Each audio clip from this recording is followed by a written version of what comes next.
Graça e paz, meus irmãos e irmãs, que a graça e a bondade do Senhor esteja com todos vocês. Nós já estamos aí no 7º mês de pandemia. A pergunta que fazemos é até quando isso vai continuar? Até quando a pandemia vai atrapalhar a vida de algumas pessoas ainda? Até quando nós vamos estar amedrontados por conta de um vírus que é letal, que pode estar matando ainda muito mais pessoas do que já matou até agora? E essa pergunta, até quando, é a pergunta que está conduzindo a mensagem dessa noite. Eu quero começar a refletir com você sobre isso, baseado num texto que o salmista também pergunta de Deus até quando, que é o Salmo 6. Convido você a abrir sua Bíblia. No Salmo 6 vamos ler todo o Salmo, onde diz assim: Senhor, não me repreendas na tua ira, nem me castigues no teu furor. Tem compaixão de mim, Senhor, porque eu me sinto debilitado. Sara-me, Senhor, porque os meus ossos estão abalados. Também a minha alma está profundamente perturbada. Mas tu, Senhor, até quando? Volta-te, Senhor, e livra a minha alma. Salva-me com a tua graça. Pois na morte não há recordação de ti. No sepulcro, quem te louvará? Estou cansado de tanto gemer. Todas as noites faço nadar o meu leito. De minhas lágrimas o alago. Meus olhos, de mágoa, se acham amortecidos. Envelhecem por causa de todos os meus adversários. Apartai-vos de mim, todos os que praticais a iniquidade, porque o Senhor ouviu a voz do meu lamento. O Senhor ouviu a minha súplica. O Senhor acolhe a minha oração. Envergonhem-se e sejam sobremodo perturbados todos os meus inimigos. Retirem-se de súbito, cobertos de vexame. Este salmo ele vai trazer para nós essa reflexão do até quando, assim como ele também pergunta de Deus, até quando? Quero convidar você agora também a estar fazendo uma oração comigo, pedindo que Deus fale conosco, que fale através dessa mensagem, que use a sua palavra para trazer aos nossos corações aquela palavra que consola, aquela palavra que conforta, aquela palavra que anima e que nos aumenta cada vez mais a fé. E uma palavra que também que nos edifique. Oremos ao Senhor. Pai querido e amado, te louvamos e te engrandecemos, ó Deus, pela semana que tivemos. Somos-te gratos, Senhor, por toda a tua bondade e riqueza para conosco, Senhor. Bondade que se revela, Senhor, no sustentar-nos. Bondade que revela-se ao nos proteger, ao nos alimentar. Obrigado, Senhor, por tudo isso e por muito mais que tu tem feito. E também queremos contar, Senhor, principalmente com aquele alimento, Senhor, que realmente traz vida para nós, que é a tua palavra. Jesus, teu filho, disse que nem só de pão viverá o homem, mas de toda a palavra que procede da tua boca. E eis, ó Deus, que queremos esta palavra e que ela, Senhor, faça, Senhor, nos nossos corações guarida, nos alimente, nos fortaleça, nos traga fé e também nos direcione num momento tão conturbado, tão confuso, tão incerto como o que nós vivemos. Assim te pedimos em nome de Jesus. Amém. Amém. O salmista, nesse momento, ele traz para nós os seus sentimentos, a impressão do sofrimento que ele passa, da enfermidade que ele sofre, seja física, seja emocional. É natural que todos nós venhamos a nos sentir inseguros, com medos e vacilantes diante de momentos difíceis que nós passamos nas nossas vidas.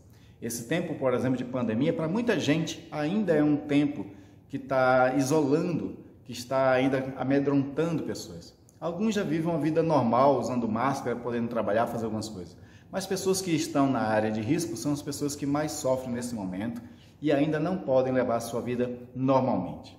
E por conta desses sentimentos de insegurança, incerteza, medos, no caso de muitas pessoas de enfermidades, pessoas que estão desempregadas nessa hora, pessoas que estão com dificuldade financeira, outras que estão com alguma crise no casamento, no relacionamento, ou ainda pessoas que realmente estão vivendo um momento muito difícil diante de algum problema sério que não consegue resolver.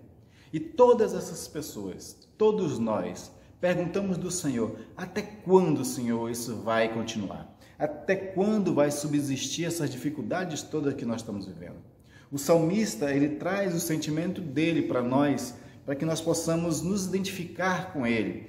Ele é um homem que, assim como nós, tem todas as dificuldades que a vida pode oferecer, que as adversidades colocam-se diante de nós. E diante dessas dificuldades todas, ele está querendo ser curado, ele está querendo ser livre, libertado de dificuldade, ele está querendo vencer seus inimigos. Então nós vamos ver aqui que o salmista, ele se acha no corpo e no espírito profundamente atribulado. Os versículos vão dizer: sara-me, Senhor, porque os meus ossos estão abalados.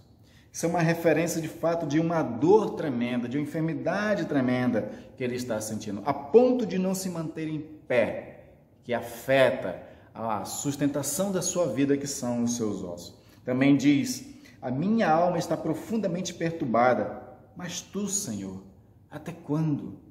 Então, além do estado físico dele estar abalado, atribulado, estar enfermo, ele tem a alma dele angustiada, profundamente perturbada. Quais são as situações que estão amedrontando este homem? A gente não sabe. Mas o que nós sabemos é que nós todos também passamos por momentos assim, por momentos de perturbação, por momentos de fraqueza, de angústia, de coisas que trazem para nós um abalo tal, que assim como os ossos fracos, a gente não consegue às vezes permanecer firmes diante do Senhor. E ainda por cima, este homem ele tem os inimigos que perturbam a sua alma. O versículo 7, 8 e 10 fala sobre isso. De inimigos que são adversários, que zombam dele, que dizem para ele: até quando você vai passar por isso? Talvez você esteja em pecado. Os inimigos são assim, são pessoas que zombam, que questionam, que traz para nós aqueles questionamentos que nos envergonham, porque às vezes a gente não tem uma resposta para dar a essas pessoas. São pessoas perseguidoras, são pessoas às vezes que estão cobrando alguma coisa a qual alguém deve também.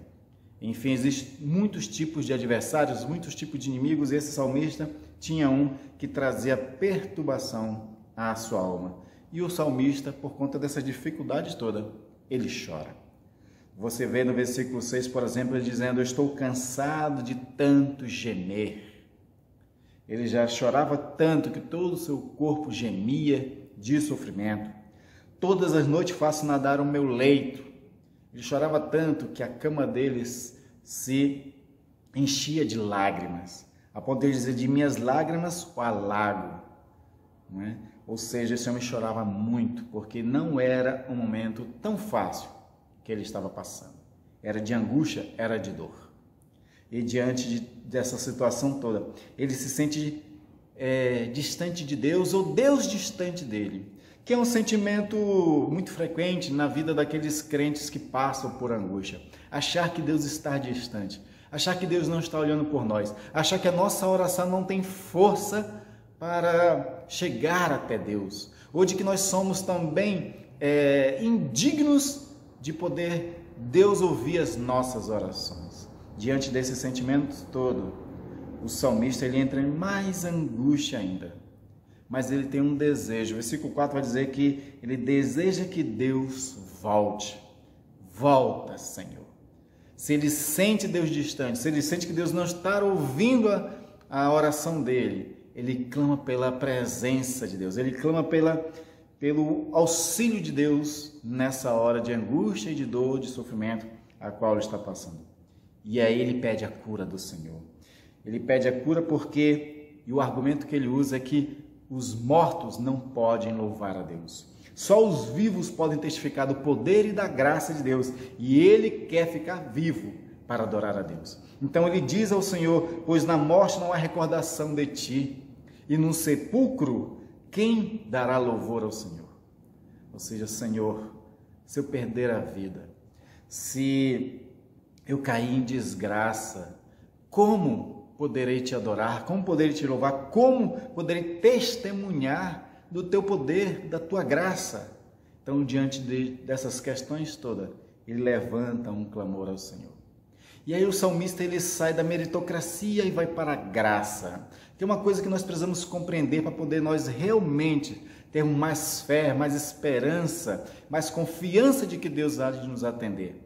Porque no começo ele vai dizer assim, Senhor, não me repreendas na tua ira, nem me castigues no teu furor.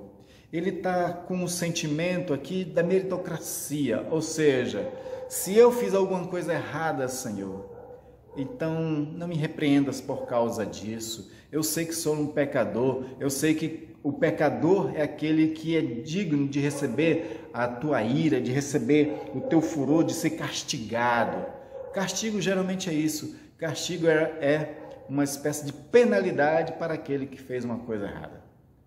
E o pensamento primeiro do salmista é esse, é de que se ele é uma pessoa que fez alguma coisa errada, se ele é uma pessoa que não agradou a Deus, então ele é digno de castigo. Mas ele pede por misericórdia, não me castigues diante disso. E dentro desse pensamento que temos, às vezes, de que se nós estamos errados, nós consequentemente vamos ser castigados, de fato faz com que isso anule toda a fé, toda a esperança, toda a confiança de que Deus pode atender realmente os nossos pedidos.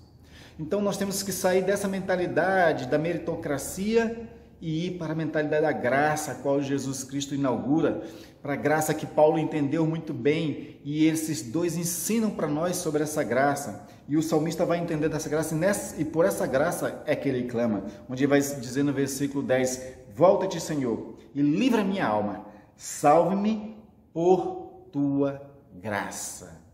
Ou seja, Senhor, eu sei que talvez eu nem mereça, mas não é por causa dos meus méritos que eu estou orando, não é por causa das minhas capacidades, dos meus recursos, não é por nada em mim mesmo, Senhor, que eu clamo diante de Ti. Eu clamo por causa da Tua graça, porque eu sei que diante da Tua graça, Senhor, eu posso encontrar os Teus favores. Certa vez Davi ele tinha pecado diante de Deus e o Senhor colocou diante de Davi um desafio. Você quer ser castigado pelas mãos humanas ou pelas mãos do Senhor? E aí Davi ele entendeu o seguinte, os homens são maus, os homens são impiedosos, se eu for cair na mão dos homens, eles vão me destruir. Então é melhor cair na mão de Deus, porque ainda existe a esperança da misericórdia, a esperança da graça dele. E de fato Davi estava certo, porque só no Senhor nós podemos encontrar misericórdia, só no Senhor podemos encontrar graça, e é diante dessa graça é que nós oramos ao Senhor, é que nós pedimos ao Senhor, é que nós perguntamos, até quando, Senhor, vamos permanecer nisso? Até quando vou continuar sofrendo? Até quando vou continuar com essa enfermidade? Até quando vou continuar desempregado? Até quando meu problema não será resolvido? É por causa da graça que podemos perguntar todas essas coisas. É por causa da graça que nós mantemos a fé para esperar nele e aguardar nele. É na graça dele. E por isso que o salmista vai nos conduzir, vai dar o exemplo, para que nós saiamos da meritocracia e nos voltemos para a graça do Senhor. A graça a qual Paulo vai dizer que ela é sem fim. Uma misericórdia que nós nem conseguimos entender porque Ele é realmente assim. Os salmistas vão dizer que Deus é assaz benigno, misericordioso, compassivo. Esses textos são para trazer ao nosso coração alegria no momento como nós vivemos. Momento de pandemia, momento de dor, momento de sofrimento, o seu momento, o momento que você está vivendo, que eu não sei qual é. Você sabe qual é o seu momento. E você deve estar se perguntando até quando, Senhor? A graça, a misericórdia do Senhor seja força para o seu coração. Continuar esperançoso, continuar alegre, animado, sabendo que no Senhor a sua fé não é vã. A fé no nosso Senhor nunca é vã. É nisso que nós temos que confiar e é nisso que nós sempre esperamos. E é interessante que o salmista aqui, ele vai trazer os inimigos da fé. Os inimigos da fé que são aquelas pessoas que eles podem, às vezes, ser pessoas que eram até amigas nossas, colegas, pessoas que estavam do nosso lado, mas no momento da dificuldade, elas nos abandonam. No momento da dificuldade, essas pessoas, elas mostram o que realmente são e não permanecem conosco. Porque o salmista, ele parece realmente entender que essas pessoas tinham abandonado ele fica amargurado, ele fica magoado com essas pessoas por conta de que elas o abandonou. Mas existem outros adversários também, que são aquelas pessoas que elas não acreditam que Deus pode nos abençoar. São pessoas que elas acham que a gente não alcança o favor de Deus. Ela acha que Deus não está nem aí para nós. Existem pessoas que não acreditam em Deus, e essas são bem poucas no mundo. Mas tem as piores. Tem aquelas que acreditam em Deus, mas acham que Ele não está nem aí para a gente, que Ele não se importa com a gente. Pessoas que acham que não adianta orar para um Deus que não vai responder. Essas pessoas, para esse salmista, são adversários, são inimigos, porque querem abalar a fé dele. E aí o salmista ele diz uma coisa muito interessante. Ele diz para essas pessoas o seguinte: olha, Deus me ouviu, Deus atendeu a minha oração. Ele quer que Deus agora se exalte acima dessas pessoas, se exalte para que essas pessoas saiam envergonhadas. E Deus envergonha essas pessoas, porque Deus ouve. Então ele vai dizer justamente sobre isso. No versículo 9, o Senhor ouviu a minha súplica, o Senhor acolhe a minha oração. O Senhor ouviu o meu lamento, no final do versículo 8. É dessa forma em que ele diz: apartem de mim os que praticam iniquidade, os que não têm fé, os que querem abalar a minha confiança no Senhor. Aparta de mim essas pessoas. E a forma que Deus tem de envergonhar os descrentes, os zombadores, aqueles que querem tripudiar em cima do crente, é ouvindo a oração do crente, é atendendo a oração do crente, como ouviu e atendeu a oração do salmista, conforme no versículo 9. E aí essas pessoas saem envergonhados, perturbados, eles saem de súbito cobertos de vexame. Por quê? Porque Deus exaltou o suplicante, o que confiava, o que esperava nele. Meus irmãos e irmãs, eu espero que esse salmista ele seja uma inspiração para você. Inspiração que no momento mais difícil da nossa vida, nesses momentos que nós perguntamos ao Senhor: até quando vou continuar sofrendo assim? Você possa sair da meritocracia e tomar posse da graça, uma graça que se encontra em Deus, e que só por conta dessa graça que Ele ouve, é que Ele acolhe a oração, é por conta dessa graça que Ele traz a cura, que Ele resolve o problema, que Ele abre porta de emprego, que Ele resolve as nossas crises, é por meio da graça somente. O salmista nos ensina que esperar no Senhor e ter fé gera em nós segurança, gera em nós esperança. Segurança e esperança é o resultado daquele que tem fé e espera no Senhor. E o salmista pôde fazer isso. A gente não sabe de fato de quem esse salmo, por quem esse salmo foi escrito. A maioria sempre atribui este salmo a Davi. Mas as características desse salmista aqui se encontram muito parecidas com o do rei Ezequias. O rei Ezequias ele recebe a visita de Isaías, o profeta, e diz assim: arruma a sua casa porque você vai morrer. E nesse momento que ele recebe essa notícia, ele já está enfermo, ele já está abalado. Você vê lá em Isaías 38 a oração de Ezequias, que se assemelha muito a essa oração, onde ele fala também sobre a questão dos ossos abalados, quebrados e frágeis. Ele fala também dessa espera que ele tem no Senhor. Ele fala desses olhos que olha esperando o Senhor e meio que perguntando até quando. Ezequias, ele continuou com fé. Ele esperou no Senhor, fez uma oração. O Senhor ouviu a oração de Ezequias, acolheu a oração de Ezequias. E antes que Isaías saísse do palácio, quando já estava lá na porta do palácio, o Senhor diz a Isaías: volta. E diz a Ezequias que eu ouvi a sua oração, acolhi a sua oração e eu vou dar mais 15 anos para ele. Ezequias e esse salmista pode talvez não ser a mesma pessoa, mas os dois nos ensinam que nós podemos contar com a graça do Senhor, que nós podemos continuar levando nossas orações ao Senhor, que nós podemos perguntar do Senhor até quando, mas perguntar não no desafio, desafiando o Senhor, mas perguntar sabendo que o Senhor é misericordioso e que vai atender no seu tempo. E essas orações, quem sabe, pode talvez apressar a obra do Senhor, não sei. Deus, ele faz conforme tudo lhe apraz e ele nos conhece profundamente e ele sabe quando é o momento correto, o momento certo de nos abençoar. O que nós não podemos deixar é de continuar tendo fé no Senhor, continuar orando ao Senhor, clamando ao Senhor. E nesse tempo de pandemia, vamos continuar clamando ao Senhor para que Ele faça cessar a pandemia, que as vacinas tenham efeito, que elas possam imunizar as pessoas. Também vamos continuar orando para que os desempregados encontrem emprego, para que os enfermos sejam curados, para que aqueles que estão em crise possam ter os seus problemas todos resolvidos.